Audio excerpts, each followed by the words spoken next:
पुन्हा चुकीचं सांगताय. भारतीय जनता पक्षाचा राज्यात आम्हाला सगळीकडे घ्यायला विरोध होतोय असं कोण म्हटलं? कुठल्या भारतीय जनता पक्षाच्या नेतृत्वाने म्हटलं मला जरा सांगा. नाही म्हटलं तसं. त्यामुळे जे नाही म्हटलं, राज्याचे मुख्यमंत्री सरळ म्हणतात की पुणे पिंपरीमध्ये आम्ही राष्ट्रवादीच्या विरोधात लढू. दोन गोष्टी त्यांनी सांगितलेल्या आहेत. एकंदरीत 27 महापालिकेच्या निवडणुका आहेत. पुणे आणि पिंपरी चिंचवड म्हणजे अख्खे राज्य नाही. विषयाची गल्लत नको त्या ठिकाणी.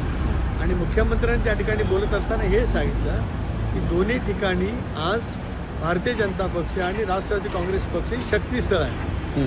स्वाभाविकपणाने जर का आम्ही दोघेजण युतीमध्ये लढलो तर अनेक कार्यकर्ते गेले 8-9 वर्षे निवडणुका न झाल्या ते आपोआपच विरोधकांना जाऊन मिळतील. त्याचा फायदा विरोधकांना होईल असं राजकीय विश्लेषण मुख्यमंत्री महोदयांनी मांडलंय.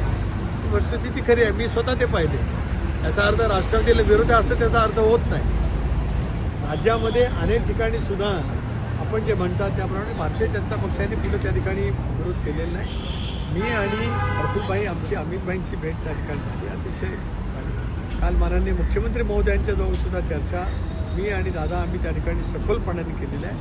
आज आणि उद्या मी त्या संदर्भातला आढावा घेणार आहे आणि कशा पद्धतीने आपल्याला युती करता येईल त्या दृष्टीतून आमची आता पावलं उचलली गेलेली आहेत.